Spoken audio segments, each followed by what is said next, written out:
Welcome, everyone, to Legal Leaders Insights, the podcast where today's top legal minds share strategies, stories, and foresight to shape tomorrow's business. Today, I'm delighted to have as our special guest Emerald de Leeuw. Emerald is Global Head of AI Governance and Privacy at Logitech, and is one of the main leaders on AI governance. So I'm really curious of this conversation today. Emerald, welcome, and thanks for accepting my invitation. Thank you so much for having me. I'm glad we're getting to do this. Emerald, I would start, as we normally do, through your career path. You've been an entrepreneur, now you are in a big corporation. Can you just give us a bit of an outline of your career and what led you to your current role?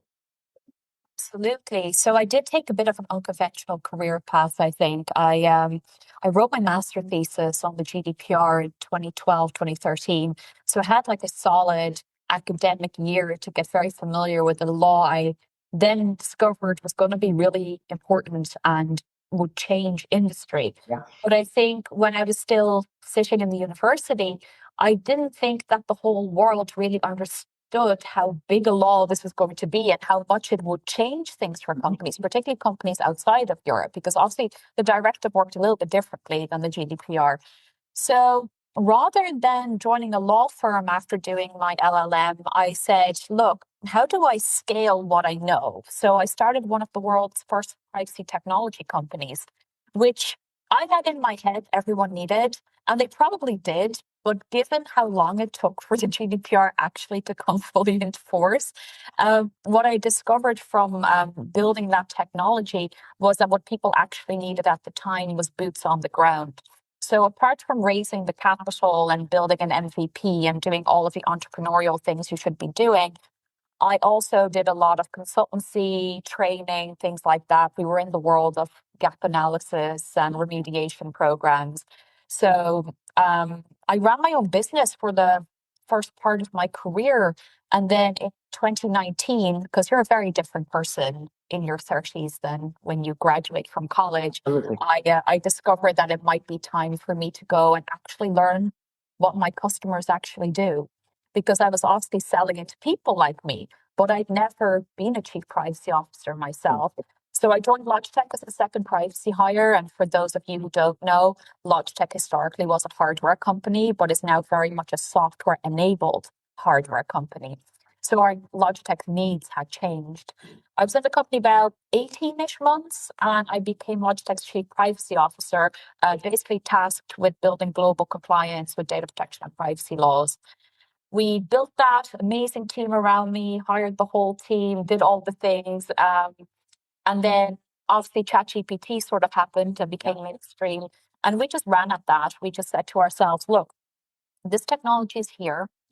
Banning it will likely lead to a shadow AI problem. So rather than banning AI and kind of feeling like it wasn't the next big thing, we knew it would be big and we knew we wanted to harness AI.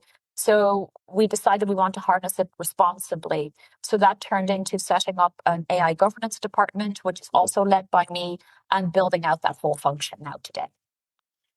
So as you said, basically Logitech was initially a hardware company and now is more a software enabler company. What are the main hurdles you had to face in establishing an AI governance framework, which requires to put together a patchwork of different pieces of legislation? It's not just the AI Act, it's not just privacy legislation, there is lots of IP, but lots of trade secrets in a company like yours. So where did you start and where did you end it? Yeah, so there's, I'll start at the beginning and then I'll talk about the legislation piece, because I'm very conscious that I'm talking to a leader in a law firm, so can't speak to legislation. But I think if you're in-house, one thing that you learn very quickly is leading with the law first usually doesn't make you super effective. We all know we have to comply with the law, and of course we do that, but that's not really what gets people really thinking. So I really believe that there's a couple of truths that everyone must face, and we chose to face them early. which is the first is the law will never catch up. It's always going to be behind. Trust is gained in drops, but it's lost in buckets. So it only takes one bad thing to happen for the amazing brand that you've spent so many years building to really encounter real harm. And then compliance isn't really leadership. You know, you don't get credit for doing the right thing eventually. So we really learned that we couldn't really wait for the law, and we didn't, right? Because we really believe that absence of a law is not absence of accountability. So that brings me to how we've approached this. We said, why don't we lead with our values first? Yeah. Because if you have a set of responsible principles, that's much more memorable than complex legislation, which is your job to know everything about, my job to know everything about. But it's not everyone in the whole company's job to be an expert in all of this. We wanted to give people clear guardrails. So we set up obviously policy around the use and development of AI, but also a set of responsible AI principles. And for us, they are fairness, accountability, transparency, privacy, and security. There's a couple of reasons for that. It gives people a why as to why we're asking them to do all of this stuff. Laws also exist because there's a why behind them. It's not as if the European Commission is just sitting there going, let's create the AI Act because we just want to annoy companies. It's like we're trying to make sure that AI is used for good and that we're guarding against, I guess, more nefarious or high-risk applications of AI. So we look at it very much in the same way. We want to make sure that when somebody has to make a decision about something at 2 a.m, which sometimes does happen, that they have something to guide them as they make those decisions. Now, obviously, the policy and the training and the processes, they all give effect to that legislation. But that has to happen anyway. Whereas those values really give people a reason for why we're asking them to do all of this new stuff beyond just it's the law. It's the right thing to do. Yeah, but how did you create a culture around AI governance? I mean, what the heart of that most of my clients face is that AI makes your life so much easier. So, in order to convince your colleagues to go through the process and comply with your policies, it takes so much time, and it's much easier just to take out of the internet a free tool, sometimes with your personal email address because you get a free trial, rather than going to the global head of AI governance and asking to have all the process activated. So, at the same time, blocking the usage of these tools can be seen as a sort of threat to the innovation of a company. And in a business like yours that is innovation driven, it's even more complicated to have your colleagues digesting that. Yeah, it's a really good question. And yes, of course, it's not as simple as just giving people a bunch of values. I think there's always a big question around, should privacy people lead in this space at all? The answer that I have for that is, to an extent, yes, but certain aspects sit in other teams. So that brings me to the point of where you need to get that cross-functional alignment so that people don't see it as something that's being imposed on them, but rather something that they have co-created. So we have an AI governance operations team that has representation, not just from legal, but from privacy and AI governance, which is obviously my department, legal in a broad sense, so that's IP, but also cybersecurity, engineering, IT. And together we have a strategy around AI development and deployment. So we make it easy for people to comply with our policies because we have engineering and product people in the company giving our people tools that they can use. So they don't have to go and use their personal email address in like a random tool over here because there's tools that we have said are okay to use in a safe and responsible way inside the company. Of course, not everyone likes that, but I think it's really old-fashioned thinking that you get from some people around, doing the right thing stifles innovation. I think if I had €1 for every time I heard that, I would not be sitting here. I'd be in a hammock in the Bahamas. But I think realistically speaking, if that were true, that would have been true for the GDPR. And look what has happened. I mean, companies innovate all the time. And I think responsible AI can also really be an asset to your business. I mean, Logitech is a B2B and B2C company, and we sell things like webcams, keyboards, audio equipment. Sure. Trust is absolutely critical. So everyone really understands that. So that makes it less onerous.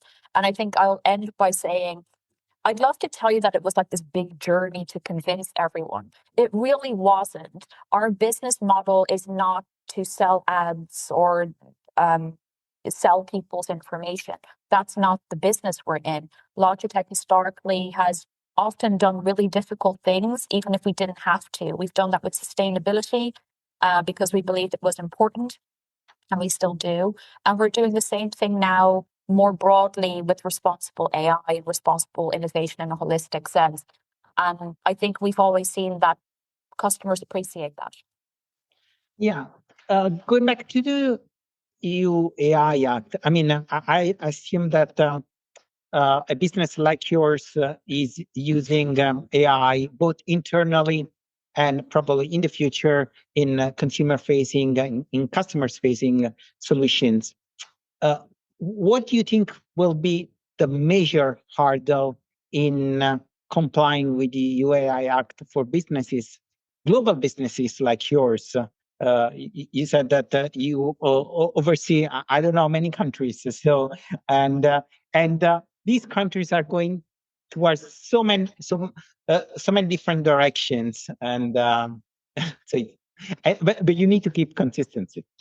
And I think you've pointed out like the biggest challenge right now. I think the biggest challenge is not any law in isolation. It's the keeping track of the global landscape. And I think that's also true for privacy and data protection, right? There's just so much going on.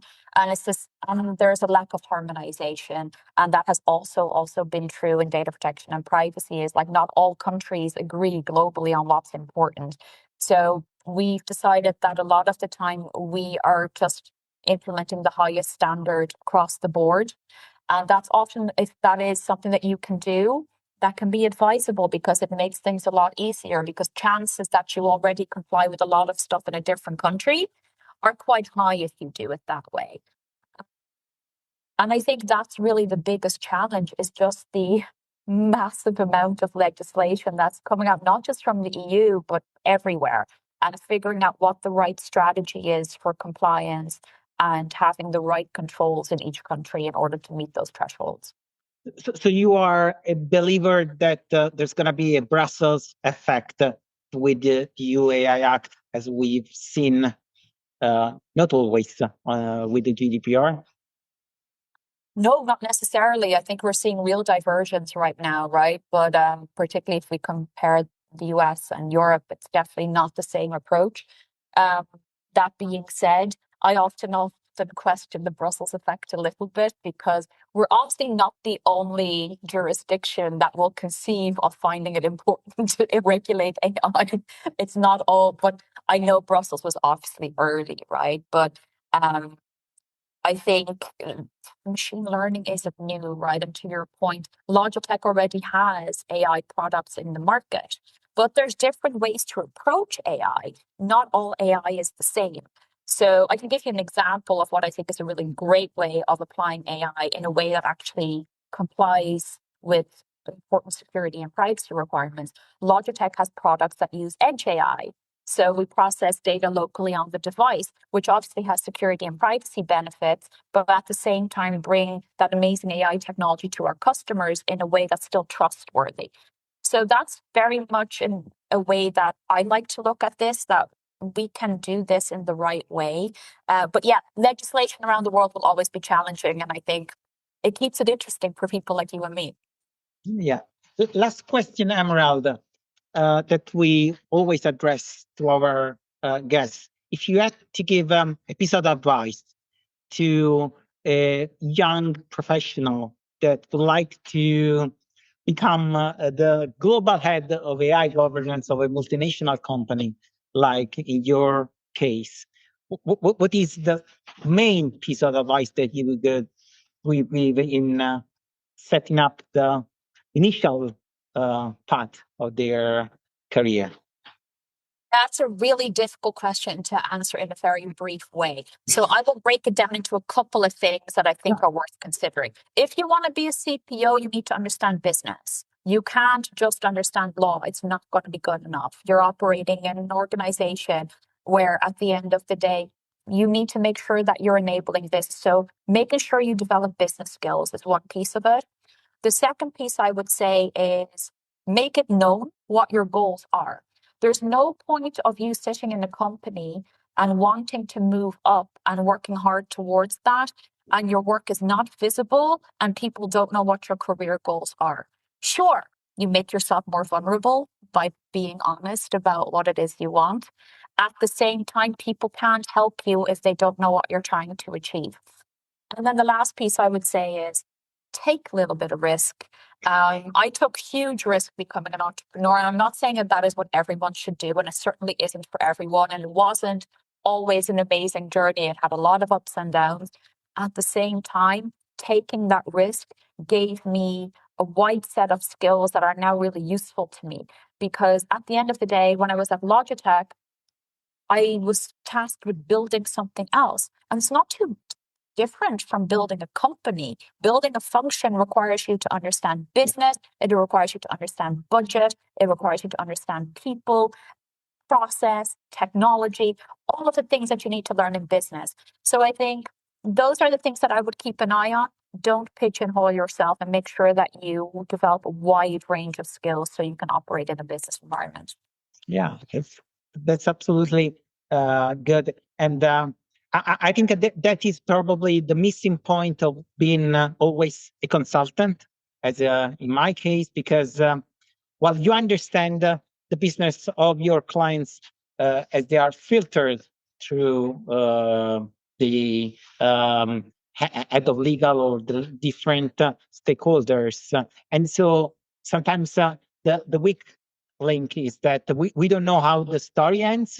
So we give the piece of advice, and we don't know how the business is going to put it on the ground.